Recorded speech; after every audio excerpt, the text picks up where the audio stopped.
વલસાડ જિલ્લા પ્રાથમિક શિક્ષક સંઘનું દ્વિવાર્ષિક અધિવેશન ધરમપુર તાલુકાના ખારવેલ બીઆરસી ભવન ખાતે યોજાયું। વલસાડ જિલ્લા પ્રાથમિક શિક્ષક સંઘના પ્રમુખ ગોકુળ પટેલે જિલ્લા અને 6 તાલુકામાં શિક્ષક સંઘની ચૂંટણીઓ ટાળી બિનહરીફ કરવા બદલ તમામની સરાહના કરી અને શિક્ષકોના હિતમાં કામ કરવાનું આહવાન કર્યું। સાથે જૂની પેન્શન યોજના સહિતના કાર્યોને પ્રાથમિકતા આવનાર સમયમાં સંઘના બંધારણમાં સુધારા માટે અલગ સમિતિ બનાવી શિક્ષકોના અભિપ્રાયો માંગશે અને ત્યારબાદ જિલ્લામાં મોકલવામાં આવશે। સાથે કોઈપણ શિક્ષકોને સમસ્યા હોય તો તેઓ સીધા તાલુકા કે જિલ્લા હોદ્દેદારો અથવા ફોન કરી જણાવી શકશે, જેથી તાત્કાલિક સમસ્યાનું સમાધાન થઈ શકે।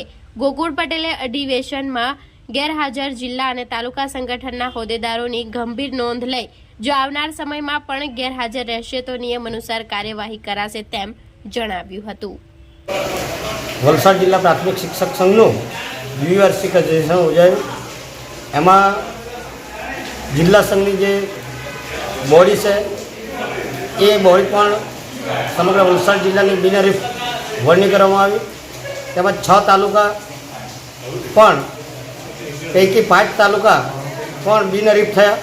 એક તાલુકો પણ બિનહરીફ કપરાડા તાલુકા હતો જ સમગ્ર, પણ ફક્ત પ્રમુખની ત્યાં ચૂંટણી કરવામાં આવેલી એ સમગ્ર જિલ્લાની ટીમને અને જિલ્લા કારોબારીના હોદ્દેદારોને એ તમામને આજે દ્વિવાર્ષિક સાધારણ સભામાં એ બધાને બહાલી આપવામાં આવી અને શિક્ષકોના જે કંઈ પડતર પ્રશ્નો છે એ પડતર પ્રશ્નોની ચર્ચા કરવામાં આવી અને એ પડતર પ્રશ્નો તાલુકા કક્ષાએ, જિલ્લા કક્ષાના જો કેટલાક પ્રશ્નો રાજ્ય કક્ષાના હોય તો એ રાજ્ય કક્ષા સુધી પણ અમે શિક્ષકોના પડતર પ્રશ્નો માટેની રજૂઆત રાજ્યના પ્રમુખશ્રી અને મહામંત્રીશ્રીને અમે કરીશું।